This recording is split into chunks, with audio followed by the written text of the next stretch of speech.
Hello, everyone. It is so wonderful to see you all, albeit virtually today. It is a delight for me to address you at this 2024 Farmers and Value Chains Conference. I wish to commend and congratulate Dr. Baraka Sani, the founder and chief executive officer of the Worldwide Initiative for Community Development and Global Healthcare, for organizing this event. Now, I have known Dr. Baraka Sani during my time as the Honorable Minister of Agriculture of Nigeria, when she was then the Commissioner of Agriculture of Kano State. We worked a lot together. I appreciate her dedication and passion and the drive that she brings for the emancipation of the well-being of farmers. Let me start by saying that I believe that farmers are the most important in any society. That is because no society can survive without food. And food is a fundamental human right.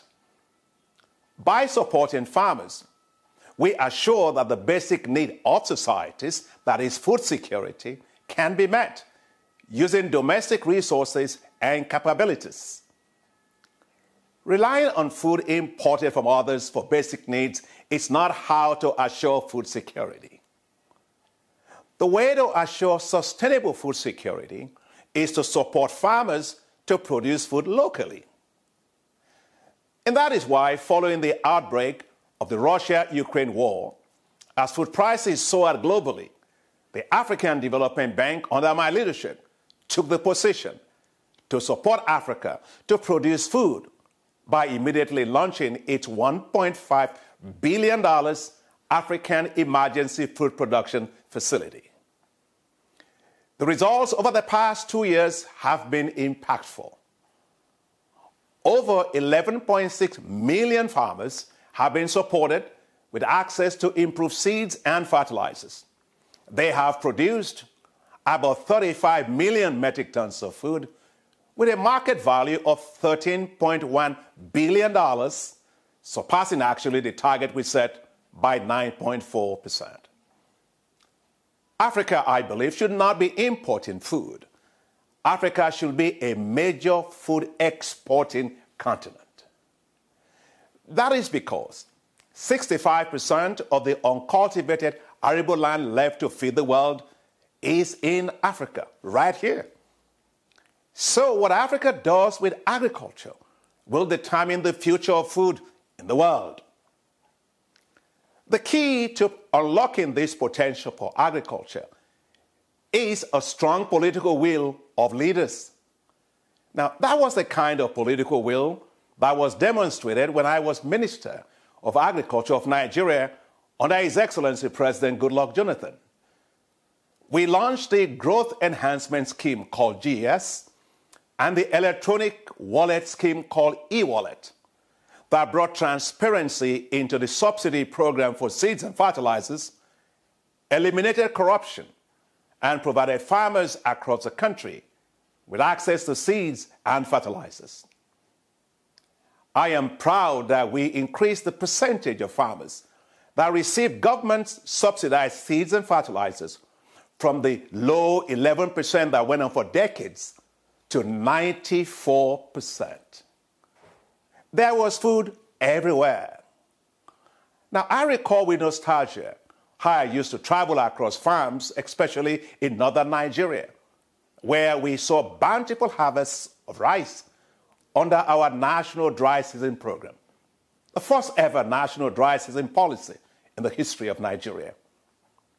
So successful was our program that rice and wheat revolutions were unleashed across the dry seasons all over northern Nigeria.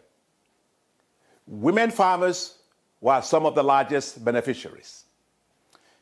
On one of my trips to the Bakalori irrigation scheme, the women farmers there told me, "Thank you, Minister, for the electronic wallet system and the GES program. We now get our subsidized seeds and fertilizers, and the men cannot cheat us anymore." Wow. So successful was the e-wallet and the GES program that they reached over 15 million farmers with seeds and fertilizers. Now, unfortunately, because of government policy reversals, that program was not continued, and it was a hugely impactful and transformative program for millions of farmers. Call it policy somersaults.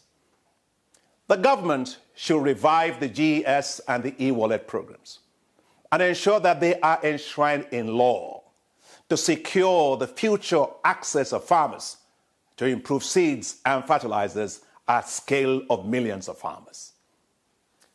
The African Development Bank has been supporting Nigeria to improve its food production.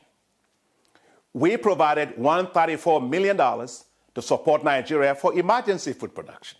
That was last year. I am pleased that our support allowed the cultivation of over 120,000 hectares of dry season wheat in 2023. Now, unfortunately, the rest of the program was not implemented by the government. If these had been done, Nigeria would have produced 4 million tons of food. To further bolster support for Nigeria's agriculture, the African Development Bank and its partners are investing over $518 million for the development of what we call special agro-industrial processing zones in Nigeria. The first set of these zones are in 8 states of the Federation, which include Kano, Kaduna, Ogun, Oyo, Imo, Cross Rivers, and Kwara states, as well as the Federal Capital Territory. By next year, the African Development Bank and its partners expect to mobilize an additional $1 billion for this program, which will then be extended to include 28 more states. The special agro-industrial processing zones will support the development of agricultural value chains, drive agro-industrialization, and boost agricultural output and create millions of jobs. We must also continue, I must say, to focus on bringing the youth into agriculture. When I was Minister of Agriculture, I launched a massive effort to encourage the youth to get into agriculture. Today, some of the largest young agribusiness leaders in Nigeria came from that program, including Mani Umar, the founder and the CEO of Dinat Integrated Farm Limited in Abuja, Ms. Hawa Bello, the famous CEO of Madam Coquette, Dr. Tokpe Aroge, the managing director and founder of Arog Bio-Allied Agro Services Limited, and Ms. Affiong Williams, the CEO and founder of what's called Real Fruit, the largest food processing, packaging, and marketing company in the whole of Nigeria. Wow.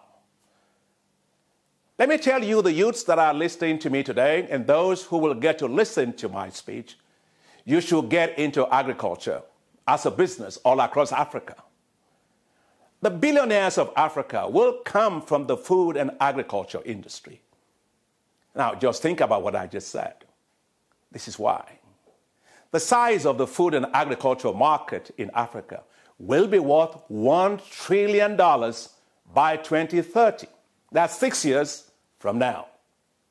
And that is why the African Development Bank is implementing what we call Enable Youth in Agriculture program to get young people into agriculture. The African Development Bank has provided $490 million for the Enable Youth program, which has supported over 41,000 young agricultural entrepreneurs like the ones I mentioned earlier, and several students to embark on technical training programs in Brazil and Korea. It has also supported youth participation at the World Food Prize events in the United States and the Africa Green Revolution Forum. To expand opportunities for agri-tech, the African Development Bank also runs an annual Agripreneurs Forum and an Agri-Pitch competition to promote a culture of innovation and nurturing technology-led businesses of young people. In the past 3 years, Over 120 youth agripreneurs have received training and mentorship, as well as seed capital.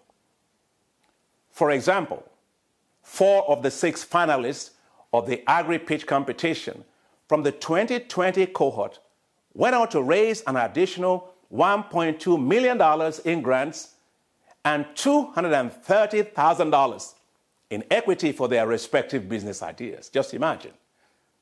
Now, one of the youth-led businesses, Relief, raised $7.2 million in seed capital.